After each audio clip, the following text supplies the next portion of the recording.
Mga ka-Republic, naramdaman ng rain or shine ang tunay na bangis ng Barangay Ginebra sa kanilang pangalawang paghaharap. Tinambakan ng Gene Kings ang Elasto Painters 124-102. Nakasingil na sila, may tubo pa. Nagbilang anghel si ROH coach Yengyao sa pagsasabing ibang Ginebra team ang kanilang makakalaban sa pangalawang pagkakataon. Si Justin Brownlee naman ang sinandala ng Ginebra sa pagkakataong ito. Siniguro ng 3-time best import na hindi na mauulit ang nangyari sa kanilang out-of-town game sa Ilocos Sur. Nakamasid si ROH coach Yengyao mula sa bench. Muli niyang nasaksihan kung paano manalasa ang itinuturing niyang GOAT among PBA imports. Pag-uusapan po natin yan, pero bago ang lahat ay maglalambing po ako sa inyo na isubscribe ninyo itong ating channel at kung di masyadong makakaabala ay i-like at paki-share na rin ninyo. Malaking bagay po yan sa aming mga vlogger. Maraming salamat.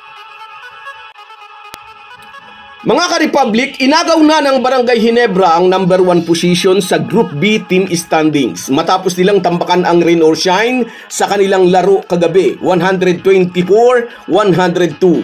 Sa labang ito, nagkatotoo ang nauna ng sinabi ng ROH coach na ibang Ginebra team ang makakaharap nila sa second round. Biglang dumausdo sa number 3 position ng Elasto Painters. Kasunod ng Gene Kings sa team standings ang kanilang sister team na SMB. May magkakaparehong 5 panalo, 2 talong record ang Ginebra, SMB at ROS, pero tinalo ng Gene Kings ang Beermen at ang ROS naman ay tinambakan ng mga mag-aalak sa kanilang second encounter. Ini-apply ang winner over the other rule at sa parehong panalo-talong record, ini-apply naman ang quotient system. Mababago pa ang posisyon na yan sa Group B team standings dahil muling maghaharap ang SMB at ang Ginebra at sasagupain naman ng rain or shine ang NLEX. Depende sa magiging resulta ng susunod pang mga laro kung sino-sino ang papasok sa top 4.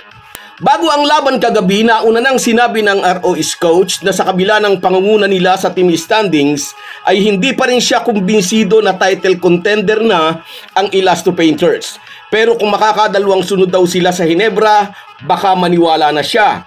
Ngunit ipinagkait yan sa kanila ng Barangay Ginebra. Hindi lang basta tinalo ng Gene Kings, tinambakan sila.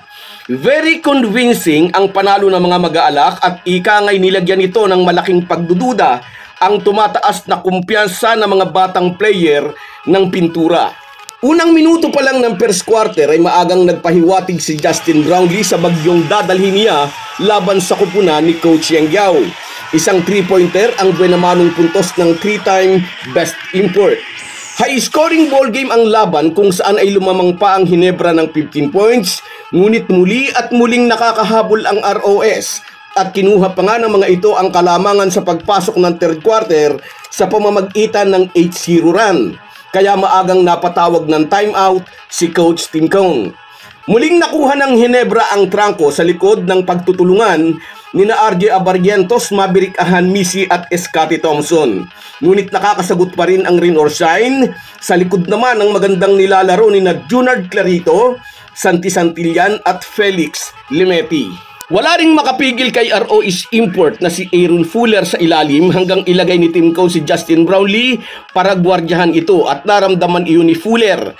Kaya napupwersa itong i-kick out o ipasa sa labas ang bola. Nasa lahat ng parte ng sahig si Justin Brownlee, dumidepensa, rumi-rebound, namimigay ng assist at higit sa lahat, matalas na matalas ang kanyang outside shooting. Double-double si JB, 40 points and 10 boards, na kumana ng 5 out of 6 3-pointers. Siya ang tinanghal na best player of the game sa panalong ito ng Barangay Ginebra. Kung inyong napapansin, nagpapalit-palitan sa pagiging best player of the game ang core ng Ginebra. Si Japet Aguilar, Stephen Holt, Scotty Thompson at kagabi nga ay si Justin Brownlee. Gusto pa sanang pumalag ng mga bataan ni Coach Yengyao sa umarangkadang opensa ng Gene Kings, ngunit malaki ang nabawas sa confidence ni Felix Limeti nang butatain siya ni Scotty Thompson sa kanyang 4-point attempt at naibuslo pa ni Scotty ang bola sa transition. Sumabay pa ang pag-aapoy ng shooting ni Stephen Holt na nagbuslo ng magkakasunod na 3-pointers upang tuluyang baliin ang likod ng rain or shine. Nang indabag na ang panalo ay pinagpahinga na ni Coach Tim Cone ang kanyang mga star players upang bigyan ng minuto ang iba niyang mga bataan. Kumbaga, cleaning up operation duty upang tapusin ang labanan, kung saan ay minasakir ng Ginebra Corps ang mga bataan ni Coach Yeng Giao. Anong masasabi ni CYG sa pagkatalo nilang ito sa kamay ng Ginebra? Balik daw sila sa drawing board. Papanuurin daw nila ang video ng buong laro at pag-aaralan nila kung paano sila mag-i-improve. Obviously, nasaktan ng ROE's coach sa tambak nilang pagkatalo. Pagkatapos nilang mauna ng Ginebra sa out-of-town game at matagal nga nilang hinawakan ng top position sa team standings, ang inaasahan ng veteran coach ay magiging balikatan ng laban. Na matalo man sila ay hindi naman tambak, ngunit tinambakan nga sila ng Gin Kings.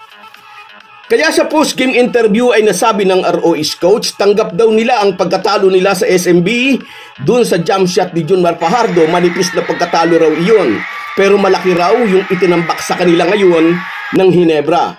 May mga pagkatalo raw na nararamdaman mong proud ka pa rin sa effort mo, pero mayroon daw talo na pwedeng magpababa sa moral ng team.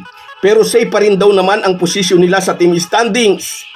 Pwede pa rin daw silang makabalik sa itaas para maiwasan naman ang umiinit ding talk and text sa Group A pagdating ng crossover quarterfinals. Sa panig naman ng Ginebra, paghahandaan nila ang muling pakikipagsagupa sa SMB. Magaganap yan sa September 15, araw ng linggo.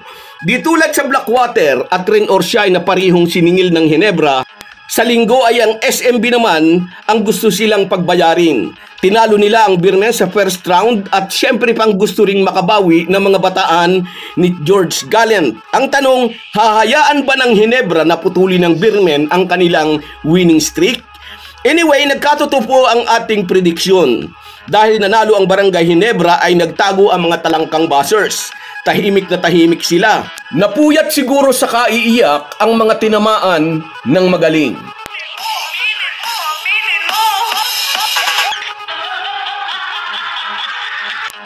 So guys, yan lang muna. Hanggang sa muli. Kung wala po kayong mga viewers namin, ay walang magtatagumpay na vlogger. Kaya maraming salamat po sa inyong suporta.